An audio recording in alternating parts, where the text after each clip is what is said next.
pacientes, amigos aqui do canal e seguidores. Hoje eu venho trazer um tema que talvez seja um pouco polêmico para as pessoas que não são da área da saúde. Porém, para nós médicos é um tema muito bem estabelecido e que talvez gere algum tipo de frustração. E é essa sensação que eu tenho quando eu venho falar desse tema. Por quê? O tema de hoje é quando usar e quando não devemos usar os xaropes para as crianças. Aqueles famosos descongestionantes que a gente toma via oral ou que usa via tópica, nasal. Aqueles expectorantes tão conhecidos na farmácia, né? E a verdade que eu venho trazer para vocês é que assistam esse vídeo, procurem as referências bibliográficas que eu vou usar para falar sobre ele. Não fiquem só no que eu estou dizendo, tá? E se tem algum colega médico, algum colega pediatra que está nos assistindo, por favor, também procure. Eu trouxe estudos, eu trouxe a referência bibliográfica, eu trouxe a literatura do que tem e do que não tem comprovação científica para a gente usar nos nossos filhos no momento do resfriado. E por que é tão importante a gente falar sobre o que tem na literatura e não só utilizar medicamentos que a gente utiliza na prática clínica, sem ter nada estabelecido na literatura? Por quê? Se a sua vizinha algum dia usou no filho dela algum tipo de expectorante e funcionou, que bom! Porém, a gente não sabe se foi o expectorante que melhorou mesmo, ou se por conta da história clínica da doença, ou seja, é bem conhecido que o resfriado dura de 3 a 7 dias, ou seja, ia melhorar de qualquer forma. Além disso, a gente não sabe quais são os sintomas a longo prazo. E por isso que eu venho falar disso com vocês. Eu sou médica, sou pediatra, formada pelo Hospital Israelita Albert Einstein. Tenho pós-graduação em emergências pediátricas também pelo Israelita Albert Einstein. E atualmente estou finalizando, estou no meio da minha subespecialização de endocrinologia pediátrica. Então é com todo carinho e com todo conhecimento que eu venho trazer isso para vocês e tentar deixar de uma forma palatável até para as pessoas que não são da área da saúde, para que vocês tenham um pouco mais de conhecimento antes de aceitarem tudo que vem falado por algum médico, tá bem? Afinal, a gente está cuidando do filho de vocês. É a joia mais preciosa, o bem mais precioso. E, portanto, é muito importante que vocês tenham esse conhecimento antes de aceitarem qualquer coisa. E por que esse tema gera um pouco de frustração? Não só para vocês, mas também para mim. Porque, vamos lá, a verdade nua e crua, sem balelas. No resfriado da criança, ou seja, numa infecção viral do trato respiratório, é muito comum que quando vocês vão ao pronto-socorro, os médicos prescrevam xaropes. Quais xaropes são esses? Descongestionantes, seja nasal, seja via oral. Corticoides via oral. E a verdade é que os corticoides via oral, eu já falei muito para vocês. A gente está tomando um hormônio que é produzido pelo nosso próprio corpo, que tende a imunossuprimir, diminuir a resposta imunológica do nosso próprio corpo. A gente toma esse remédio via externa. O nosso corpo entende o quê? Ele entende, bom, vou parar de produzir esse hormônio porque está vindo o hormônio por outro mecanismo. Então, eu, para controlar a minha quantidade, eu vou parar de produzi-lo. E aí, usar esse remédio uma vez no ano, por 3, 5 dias, não vai fazer nenhum problema. Não vai causar nada. Porém, o seu filho ficou doente hoje. E aí você usou esse remédio. Seja ele prednisona, prednisolona, dexametasona, hidrocortisona, uma série deles. Você usou ele hoje e ele realmente reduz a tosse. Não é mentira, ele vai reduzir a tosse mesmo. Mas no momento em que ele parar o seu efeito, a tosse vai voltar normalmente. Você utilizou ele hoje. E aí seu filho ficou doente dali um mês. Porque ele está indo para a escola, é normal ele ter 8 a 10 resfriados no ano, quando ele começa a frequentar a escola, começa a frequentar creche. Aí daqui um mês, ou daqui 2 meses, ele ficou doente novamente. Você vai em outro médico no pronto-socorro e ele vai fazer o quê? Bom, vou passar novamente esse remédio, afinal vai melhorar a tosse. Vai melhorar a tosse. Aí você usou 2 vezes ele durante o ano. O seu corpo, ou melhor, o corpo do seu filho, entende que o quê? Ah, tá vindo novamente hormônio por via externa, então vou parar de produzir. E aí isso vira um problema quando a gente coloca isso durante 12 meses. Agora pensa durante os primeiros 5 anos da vida do seu filho, primeiros 8 anos. Isso acontecendo. Isso vai gerar muito problema a longo prazo, tá? E que problemas são esses, doutora? Ele vai inchar, ficar com bochecha grande, pode ficar com a bochecha vermelhinha, gera obesidade, gera aumento de pilificação. A gente chama isso de ficar cuxingoide. Isso é um problema de utilizar muito. Agora, quando a gente utiliza por algum tempo, o nosso corpo para de produzir, a gente tira o xarope, vai ter o efeito de falta desse hormônio, porque o seu corpo ainda não voltou a produzir adequadamente. Então, vai ter início de vômitos, início de náuseas, desidratação, apatia, muito cansaço. Então vejam, um xarope que a gente usou no momento em que não era necessário usar, olha o tanto de problemas que ele nos trouxe. É bem conhecido que o resfriado dura de 3 a 7, 10 dias, tá? Tem um pico lá entre 2 e 3 dias, em que a tosse é a mais importante, normalmente bem congestionada, né? Bem secretiva. Os espirros entre 2 a 3 dias. Secreção nasal, o pico nos 3 dias também. Ou seja, vamos pensar assim, os sintomas começaram na segunda-feira e hoje é terça-feira. Então hoje é o primeiro dia de doença, assim que a gente chama. Completou 24 horas. Na quarta ou na quinta-feira vai ser o momento em que vai ter o pico dos sintomas. Então tudo isso vai estar bem importante. Passado esse momento, vai começar a reduzir os sintomas, mas a tosse não.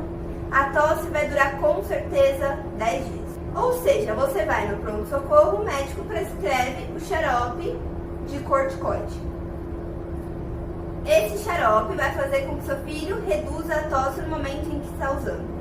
Mas a tosse vai durar 10 dias, querendo ou não. Então, você usou ele por 5 dias. Quando você parar de usar, a tosse vai aumentar novamente, porque estava indo no 5º dia de doença. E aí, vai parecer que a criança piorou. Mas não, é o processo de evolução natural. Os famosos expectorantes, Fluimucil. Já ouviu falar dele? O que esse remédio faz? Ele faz com que o muco produzido pela secreção ele fique menos espesso e, em tese, isso ajudaria a sair, a expectorar, a tirar a secreção lá da via respiratória. Em tese, tá? Esse remédio, ele não tem nenhuma eficácia, em nenhum estudo, tá? De que ele melhore a secreção na situação de resfriado. Ele tem outras indicações que ele é bem prescrito, não na do resfriado. E ainda, além de ter um remédio que não vai ser eficaz para reduzir os sintomas do resfriado do seu filho, ainda ele pode causar vômitos, diarreia, dor abdominal, urticárias, que são manchinhas pelo corpo, e irritabilidade. Ou seja, a gente está usando um remédio que não é eficaz e ainda tem efeitos colaterais. Doutora, por que os médicos prescrevem isso? Já ouviu falar que ser pediatra é difícil? Por quê? Os pais, as mães ficam muito preocupados com o que está acontecendo com o seu filho. E quando você prescreve um remédio que talvez acalme o coração dessa mãe, agindo quase como placebo, essa mãe vai te ligar menos no período da noite, essa mãe vai ter a sensação falsa de que você está tentando fazer o melhor para o filho dela, afinal, ele foi medicado. Então está aqui a verdade nua e crua. Doutora Júnia, você concorda com isso? Não, eu não concordo. Por isso, eu não prescrevo, tá? Isso pode me dar um pouco mais de dor de cabeça, porque os pais vão me ligar mais, porque vai parecer que eu não passei nenhum remédio. Eu passei o quê? Lavagem nasal, hidratação com soro e um antitérmico. Novalgina, dipirona, paracetamol. E na tentativa de fazer um bom atendimento, muitas vezes isso gera um pouco de insegurança, um pouco de frustração, porque é pouco remédio. E é pouco remédio mesmo também, por isso que eu também fico frustrada. Mas o que me acalma é que é uma doença que é bem estabelecida, em que 99% das crianças evoluem super bem, sem nenhum tipo de complicação, e vai ficar tudo bem. A gente vai dar esses remédios para ajudar nos sintomas, aliviar a tosse, aliviar a secreção nasal, o congestionamento, e essa criança vai ficar bem. Descongestionantes nasais e via oral. Quais são eles? Efedrina, pseudoefedrina, Decongex. Já ouviu falar desses? Esses remédios, eles têm a ação de aumentar o nosso sistema nervoso simpático no intuito de fazer uma vasoconstrição. Deixa eu falar um pouco mais fácil. Ele vai fazer com que o vaso fique mais fininho, fique constrito, e aí com isso gere menos passagens de fluxo sanguíneo por aquele vaso e forme menos secreção. Muito bem. O problema disso é que ele, aumentando o sistema simpático, ele faz com que a nossa pressão arterial fique elevada, gere irritabilidade, dificuldade de dormir, frequência cardíaca aumentada, famosa taquicardia, vômito, dor abdominal, diarreia. E aí a gente está usando um remédio que não vai ajudar na fisiopatologia da doença do resfriado ou de qualquer outra infecção do trato respiratório superior, e ainda vai trazer efeitos adversos. Agora, isso é ruim para você que é adulto, imagina para o seu filho, que não vai conseguir pegar no sono. Ele já não consegue ficar bem porque tá com febre, tá mais chatinho, tá caidinho, tá tossindo, é difícil dormir, aí você dá um remédio que atrapalha o sono de verdade. A gente tá fazendo bem para ele? Não, a gente não está fazendo bem para ele. Então, por isso, eu, doutora Júnia, não prescrevo. E o que a gente tem que ajuda no resfriado? Eles fizeram um estudo com mais do que 10 mil crianças que utilizaram as medicações sintomáticas, que são lavagem nasal. Como que é feita a lavagem nasal? A cada 1, 2, 3 horas. Pode usar de 5 a 10 ml na seringa. Não fazer com fluxo muito forte, a ponto de chegar no ouvido, porque a gente vai fazer via nasal. Se a gente fizer um fluxo muito intenso, muito rápido, a pressão pode fazer com que tome um rumo que pode chegar aqui no buraquinho que dá acesso ao ouvido. Isso pode causar uma infecção do ouvido. Mas também não pode ter um jato muito fraco, porque a minha intenção é que esse jato seja com força mecânica a ponto de tirar toda essa secreção. Ela vai sair do outro lado do nariz ou a criança vai engolir. Seja o que for, qualquer uma dessas vias que essa secreção saia, a gente vai tirar essa secreção da via aérea. Não vai causar pneumonia. Ele vai engolir, vai ir para o trato digestivo, vai sair no cocô, tá tudo bem. Ou se sair do outro lado do nariz, também vai tirar da via aérea. Esse é o tratamento que funciona. Então, essa lavagem sendo feita a cada 1, 2, 3 horas. Fez uma vez com 10 ml no nariz, ainda está secretiva, ainda tem secreção lá. Você está vendo a criança fazendo esse barulhinho. Porque está com secreção parada ali, faz novamente logo em seguida. Posição que a criança tem que ficar. O melhor é que ela esteja inclinadinha para frente, levemente, e esse fluxo seja 40 graus, tá bom? 45 graus aproximadamente. Pode fazer com ela um pouquinho mais deitadinha para trás. Alguns pais têm mais facilidade de fazer quando estão sozinhos. Pode. O que não pode fazer com ela deitada? Com ela deitada, na posição horizontal, está contraindicado porque pode cair no ouvido, tá bom? O que mais funciona? Inalação com soro. A inalação com soro tem que ser feita de manhã e à noite.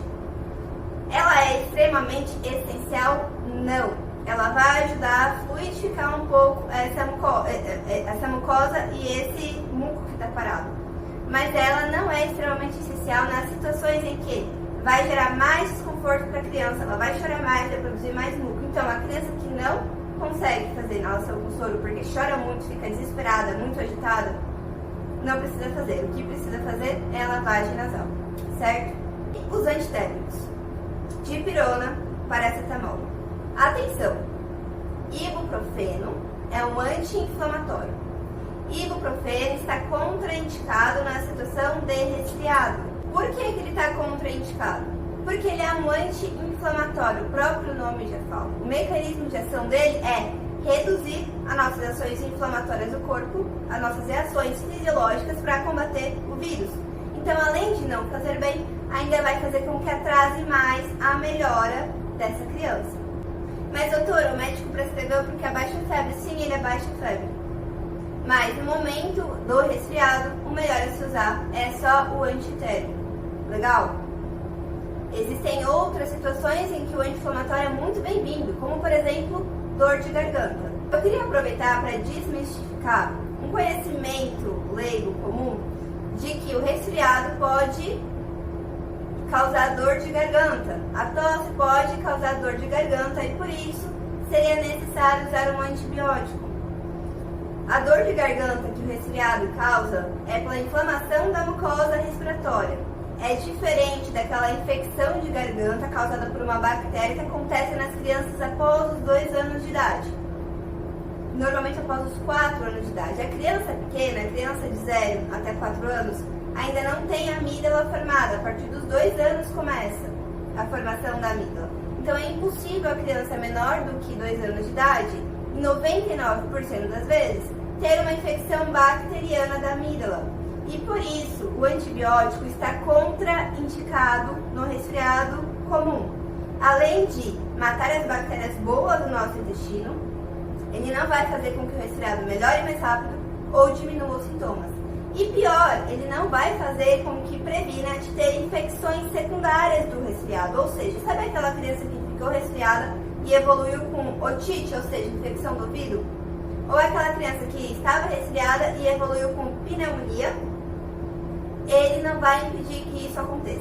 E além de tudo, além de fazer mal, ainda vai causar uma resistência bacteriana, ou seja, no momento em que seu filho ou outra criança fique doente com uma bactéria de verdade que precisa ser tratada, pode ser que esse antibiótico não funcione porque ficou muito resistente. Utilizamos as situações em que não era para ele ter sido utilizado. Certo? Espero que eu tenha esclarecido essas coisas. Eu preciso e peço que vocês, por favor, enviem as perguntas aqui embaixo. Me deixem te ajudar. Compartilhe com quem está precisando. Compartilhe com a sua família. Esse vídeo foi gravado, eu demorei tempo gravando ele. Eu estudei muito antes de colocar ele no ar. E ele foi feito para que você ganhe este conhecimento, você não seja mais enganado e que a gente consiga, através desse vídeo, levar esse conhecimento para o máximo de pessoas possíveis, tá bem? Fico à disposição de vocês e é isso. Um beijo com todo carinho.